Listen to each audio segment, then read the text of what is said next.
Integration के अंदर जो स्वीप करने वाली बात मैंने कही थी, सेम उसका एप्लीकेशन यहाँ पर है। और एप्लीकेशन के अंदर उसका जो मेन नाम है क्वाड्रेचर, क्वाड्रेचर कहते हैं, और हिंदी में उसको बोलते हैं क्षेत्रकलन, जो आगे इसके अंदर काम आता है। इस बात को स्टार्ट करने से पहले आपको एक कॉमन डायग्राम जो लगभग हर क्वेश्चन में आपके आएगा, एक कॉमन डायग्राम, बिल्कुल हर क्वेश्चन में आपको एक ही डायग्राम देखना है और उससे मैच करना है। इसमें एक कोई कर्व होगा इस प्रकार से, और उसको अपन y इक्वल टू fx से डिनोट करेंगे, ये गिवन होगा। ठीक है, सबसे पहली बात। फिर हम फर्स्ट क्वाड्रेंट को ही ले रहे हैं, बाद में वो सभी के लिए आ जाएगा।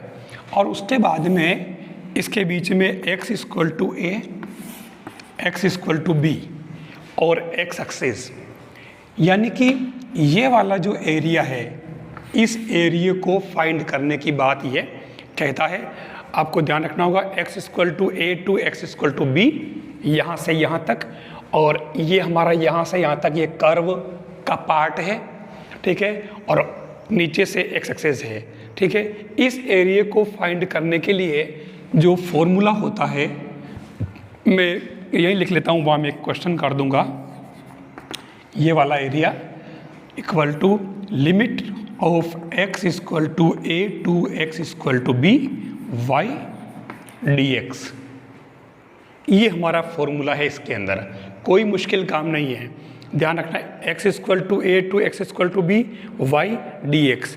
इसके अलावा हम यूँ भी कह सकते थे इसको कि area equal to y equal to c to y equal to d, और इसको आप x dy भी लिख सकते हो।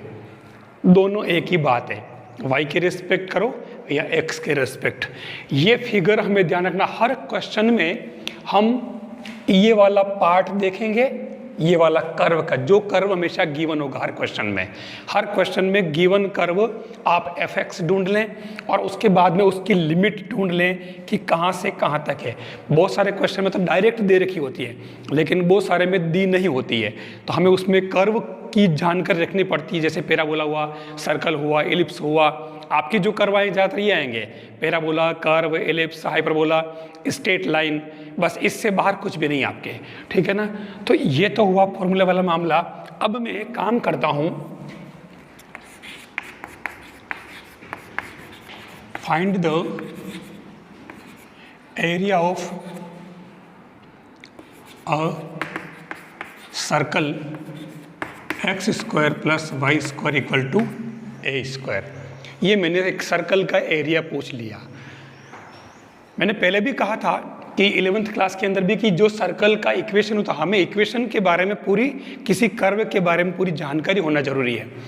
इसके बारे में आप जानते होंगे, क्योंकि अच्छा इस चैप्टर के अंदर आपको ही ध्यान रखना है, क्वेश्चन पढ़ने के बाद पहला काम आपका जो होगा वो डायग्राम बनाना। डायग्राम बनाने के बाद में जो रिक्वायर्ड चीज़ें हैं उनको उसके अंदर डिनोट करना, ये वाली चीज़ें। अब मैं इस चीज़ को इसमें अप्लाई करूँगा। पहले तो मैं डायग्राम बनाऊँगा, देखना। तो डायग्राम आपको पता होगा, ये वो सर्कल है जिसका सेंटर 0 0 है और जो रेडियस r है वो a है। तो ये होगी आपके a, ये भी a, ये भी a, ये भी a। ठीक है, अब इसके अंदर इसने कहा कि पूरा एरिया निकालना है। ध्यान से देखना, इसके लिए आप क्या करें, जो आप डायरेक्ट में लिख रहा हूँ देखना, area equal to 4 into limit 0 to a y dx equal to 4 0 to a y, it means a square minus x square dx। ये जो था ये वाला y की जगह मैंने इस कर्व की वैल्यू निकाल ली, y की वैल्यू, ये dx के रेस्पेक्ट आ गया। अब मैंने 4 क्यों किया और लिमिट 0 टू a कैसे कही, आप इस चीज को इसके अंदर देखें कैसे है। ये कर्व का सबसे पहले तो ये पोर्शन देखें आप, ये पोर्शन है ये वाला यहाँ से यहाँ तक, ठीक है। फिर जो हमारा y equal to F X है, जो ये रख दिया। अब आपको x equal to a to x equal to b देखना, x equal to a to x equal to b. आप इस फिगर को देखें, ये वाला हो गया ये, और ये x equal to a to x equal to b. तो ये यहाँ से स्टार्ट हो रहा है, y एक्सेस है, और y एक्सेस का मतलब x इक्वल टू 0 होता है, और इधर यहाँ लास्ट ये इतनी डिस्टेंस a है, तो x इक्वल टू b कर दिया। तो हमारे ये x equal to a to x equal to b limit मिल गई, ठीक है। और इसके अंदर ये कर्व मिल गया, और इधर ये x एक्सेस मिल गया। तो इससे हमारा कौन सा एरिया आ रहा? ये वाला, ये एरिया आ रहा। लेकिन यहाँ कहा कि पूरा एरिया फाइंड करो, है ना। तो पूरा एरिया फाइंड करना, तो मैंने इसको 4 से मल्टीप्लाई कर दिया, सीधी सी बात, ठीक है। बस अब इसके अंदर ये 4, और इसका आपको पता ही होगा फॉर्मूला, आप सभी को आता है, मेरे को भी आता है। देखो एक्स स्क्वायर, ये integration d x equal to x upon a root x upon 2 a square minus x square plus a square by 2 sine inverse x upon a plus c. ये इसका, ये वो 3 फॉर्मूले जो थे, जो अपॉन में नहीं थे, 6 + 3 में से वो वाला है। तो अब ये यहाँ पर आप इंटीग्रेशन तो कर दें इसका, और उसके बाद में यहाँ क्या लिखेंगे अपन, x upon 2 root a square minus x square plus a square by 2 sine inverse x upon a limit 0 to a. This implies 4, और अब यहाँ अपर लिमिट रखें आप a, तो ये हो जाएगा a बाई 2, लेकिन ये यहाँ पे ख़त्म हो गया 0 प्लस ए स्क्वायर बाई 2, और यहाँ sine inverse a upon a, ये तो हुई upper limit. Minus lower limit की बात करें तो देखो यहाँ x की जगह 0, तो ये पूरा 0 हो गया, यहाँ x की जगह 0, तो ये भी पूरा 0 हो गया। यानी आपके आया 4 ए स्क्वायर बाई 2, और साइन इनवर्स 1 बन रहा है ये, और साइन इनवर्स 1 होता है पाई बाई 2। आप देखो आंसर आ गया पाई ए स्क्वायर, सब कर उड़ा करके। और वैसे भी आपको पता है कि r त्रिज्या के, r रेडियस के सर्कल का जो एरिया होता है वो पाई r स्क्वायर होता है। यहाँ पाई ए स्क्वायर बन गया है, देखो ये इसका तरीका है। अब इसके अंदर हम एक तरीका और है इसी चीज़ को निकालने का। आपको अगर पता हो कि x square plus y square equal to a square, इसका जो पैरामेट्रिक वाला जो तरीका है वो आपको अगर पता हो, तो उसमें क्या करते हैं, किसी को पैरामेट्रिक इक्वेशन पता है, x equal to a cos theta, y equal to a sine theta, ये इसका हो जाएगा x equal to a cos theta, y equal to a sine theta. आप इससे भी इसको कर सकते हैं इसके अंदर, लेकिन ये लेंगे उस समय आपको y की जगह तो बिठाना है इनको, और dx की जगह बिठाना है इसको मतलब इसको माइनस ए साइन थीटा डी थीटा। तो ये पूरा थीटा में कन्वर्ट हो जाएगा। थीटा में कन्वर्ट होने के बाद में इसकी लिमिट भी चेंज होगी, और लिमिट चेंज क्या होगी, यहाँ से यहाँ तक, यानी 0 से पाई बाई 2 बस। और उसके बाद में आराम से उस मेथड से भी ये हो जाएगा। ये इसका तरीका है। इस फिगर को आप हमेशा ध्यान रखें।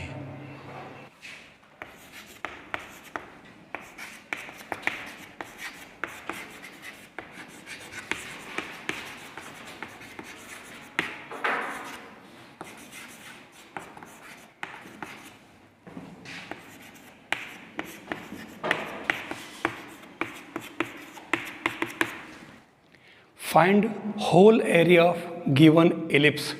एलिप्स का इक्वेशन आपको पता है, x square upon a square plus y square upon b square equal to 1 होता है। और इसके बारे में जो सारी जानकारी, मैं डायग्राम थोड़ा छोटा ही बनाऊंगा ताकि दिक्कत नहीं हो कैलकुलेशन में। अब आपको पता होगा ए डेज, ए के कोऑर्डिनेट A0, इसके माइनस A0, ये बी डैश, सॉरी नीचे होगा बी डैश, और इसके कोऑर्डिनेट होंगे 0 बी और 0 माइनस बी। यानी हम इसको ये देख करके हम पता लगा सकते हैं कि इसमें जो x की जो लिमिट है, सबसे खास बात x की लिमिट -a से +a तक है और y की लिमिट -b से +b तक है। मैं इस कर्व को, अगर आपको पता हो तो इसकी जो पैरामीट्रिक इक्वेशन होते हैं x = a cos theta, y = b sin theta. Circle के अंदर x = a cos theta, y = a sin theta था, क्योंकि सर्कल के अंदर ये वाला पोर्शन और ये वाला पोर्शन बोथ आर सेम, दोनों सेम होते हैं। तो इस केस में, लेकिन यहाँ ये छोटा हो गया, आपको वो मेजर और माइनर एक्सेस वाला मामला, तो ये छोटा इसलिए ये a और ये b हो जाएगा। ठीक है, अब इसके अंदर क्या है, ये जो मैंने लिया है और हमारा जो फॉर्मूला है एरिया वाला, वो सिस्टम फॉर्मूला a से b तक है, तो यहाँ बनेगा y dx। ठीक है, तो यहाँ अब मैं इसमें देखना, मैं लिमिट, चलो पहले इसको a to b लिख दूँ, वो चलेगा। अब मैं यहाँ पर y की वैल्यू आपके पास में ये है, ये रखूँगा और x की जगह में इसको थोड़ा आगे बढ़ा दूँगा, -a sin थीटा, मतलब मैं पैरामीट्रिक में कन्वर्ट करेगा, क्योंकि y नहीं रख रहा हूँ मैं। अब की बार ये अपन चाहे तो y की वैल्यू भी रख सकते थे, यहाँ y रख के भी कर सकते थे, लेकिन मैं इसको पैरामीट्रिक में कैसे करते हुए बता रहा हूँ वो, ताकि अपन कैसे भी आए तो अपन कर सकें। तो ये मैंने कर दिया। अब यहाँ जब मैंने इसको x और y को मैं थीटा में यानी पैरामीट्रिक में कन्वर्ट कर रहा हूँ, तो यहाँ आप देखें, इसको मैं आगे बढ़ा दूँ और मैं यहाँ पर भी मैं 4 कर लेता हूँ और लिमिट 0 to a और y dx बना देता हूँ। -a से a को मैंने 0 to a कर दिया, ध्यान देना। ठीक है, और एक केवल इस वाले पोर्शन को मैं ले रहा हूँ, जिसमें ये तो होगी आपके x = b और ये होगी आपके x = a, समझने के लिए ये वाला पोर्शन। और ये जो कर्व है, ये कर्व आपके ये बन जाएगा, ये वाला पोर्शन सीधा सा है बिल्कुल। ठीक है, अब हम इसके अंदर वैल्यू पुट करते हैं, तो देखना 4 और हाँ लिमिट चेंज होगी, ये लिमिट x की है। तो जब आप देखें इसके अंदर x = 0, तो उस कंडीशन में थीटा = होगा π/2। फिर अगर x = a, तो थीटा = 0 हो जाएगा, मतलब π/2 to 0। एक नई बात आ रही है इसके अंदर, आपको ध्यान रखना है, π/2 to 0 और y की जगह हमारे b sin थीटा और dx की जगह -a sin theta d theta, भले इसको ऐसे ले लें, तो ये बन जाएगा। अब देखिए मैं इसको लिख रहा हूँ 4ab और लिमिट 0 to π/2 कर रहा हूँ। जब लिमिट रिवर्स कर लेते हैं, a to b को अगर b to a करना है तो अपन साइन चेंज करते हैं, मैंने आपको ये बता रखा है। तो ये मैंने माइनस हटा दिया और यहाँ वैसे देखो लिमिट उल्टी आ रही, π/2 नीचे आ रहा है, तो वैसे मैंने सीधी हो गई। और अब यहाँ बना हमारे पास में sin² थीटा d थीटा। अब अगर आपको पहली बात तो इसका इंटीग्रेशन जो करते हैं, तो मैंने क्या तरीका बता रखा है, मैंने बता रखा था 4ab और 1/2 और इसको 2 sin² बना लें थीटा d थीटा 0 to π/2, और उसके बाद में ये हो जाएगा 2ab और ये क्या बन जाएगा 1 - cos 2 theta d theta limit 0 to π/2। ये तरीका मैंने बता रखा है। लेकिन आप ध्यान से अगर देखें तो ये जो इक्वेशन आ रहा है, आप इस मेथड से इसको पूरा सोल्व कर सकते हैं, आपको पता है। लेकिन अगर आपको पता हो तो जो अपने 12th क्लास की जो 7 पॉइंट ये जो भी लास्ट वाली थी 11 वाली, उसमें जो पहला क्वेश्चन था उसके अंदर अगर आपको याद हो तो 0 to π/2 cos square theta d theta I equal to, तो उसके अंदर हमने P4 प्रॉपर्टी यूज़ करके और इसका जो इंटीग्रेशन निकाला था वो π/4 निकाला था। चाहे cos स्क्वायर हो चाहे sin स्क्वायर हो, दोनों के लिए सेम ही होता है। तो ये ऐसी चीज़ें आपको डायरेक्ट भी याद रख लेनी चाहिए इसका। तो ये आपको देखो, इसको मैं यह डायरेक्ट आंसर लिख रहा हूँ 4ab और इसका इंटीग्रेशन था π/4। तो क्या आंसर आया? πab। ये आपके इसका आंसर हो जाएगा, यानी कि πab। इस पूरे का जो एरिया है वो अपन ने 4 से मल्टीप्लाई कर लिया था, तो ये आपके एलिप्स का पूरा एरिया है वो आपके πab आ गया। अब थोड़ा सा अगर अपन ऑब्जर्व करें, ध्यान देने वाली बात, हमने भी थोड़ी देर पहले सर्कल का निकाला था, वो आया था πa²। ये जो सर्कल था इस तरीके से, उसके अंदर ये वाली और ये वाली दोनों डिस्टेंस बराबर थी, दोनों बराबर थी ये और ये, तो ये πa² बना था।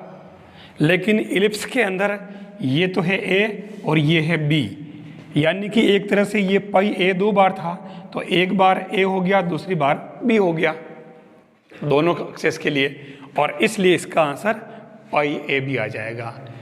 इसी तरीके से हम पैराबोला का भी निकाल सकते हैं, इसको आप भली नोट कर लें।